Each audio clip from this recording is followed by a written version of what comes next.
तकरार ड्रामे जी next episode जी दोस्तों तव्हां कहाणी ॿुधाईंदा हलियूं त अॻी किस्त में छा थींदो।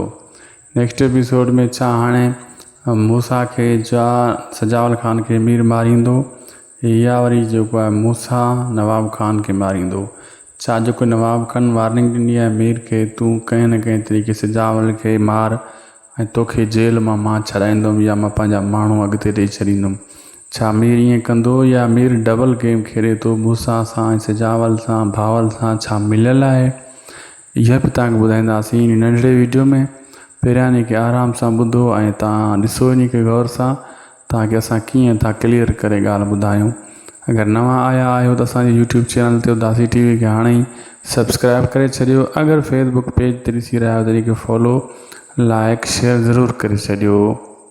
दोस्तों तव्हांखे ॿुधाईंदा हलूं त जेको मीर मां पोइ किस्त में 2-3 किस्तनि खां वठी तव्हांखे ॿुधायां थो त मीर जेको आहे नवाब ख़ान जी थोरो ख़िलाफ़ु थींदो वञे थो ऐं ईअं ई थियो तव्हां ॾिठो लाला खे चयो नवाब भलो न आहे सजावल भलो आहे मूसा भलो आहे ऐं मां उन्हनि सां केतिरो मिलियल आहियां तूं उन्हनि खे पुछी सघे थो उन्हनि खे ख़बर आहे त मां उन्हनि जो केतिरो साथ ॾियां थो। मतिलबु डबल गेम खेॾे थो उन्हनि सां बि अंदरूनी मिलियल आहे नवाब ख़ान सां बि। मां तव्हांखे ॿुधायो 3 किस्त खां वठी वान कयां थो तव्हांखे मां त मीर जेको आहे नवाब ख़ान खां कमु कढण जे लाइ पंहिंजो तहफ़ुज़ जे लाइ बीठो आहे।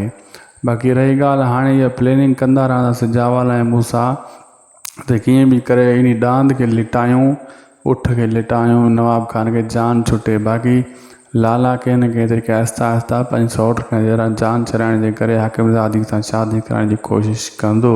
ऐं मां इहो ॿुधायो हाकिमज़ादी खे कॾहिं बि कोन मारींदो। सजावल तव्हां ॾिठो त उहा अञा ताईं उन हथ बि न विधा चंबो बि न आयो आहे। बाक़ी जेको आहे हाणे तयारियूं थींदियूं रहंदियूं। बाक़ी नेक्स्ट एपिसोड में तव्हां कहाणी ॿुधाईंदासीं। ख़ुदा।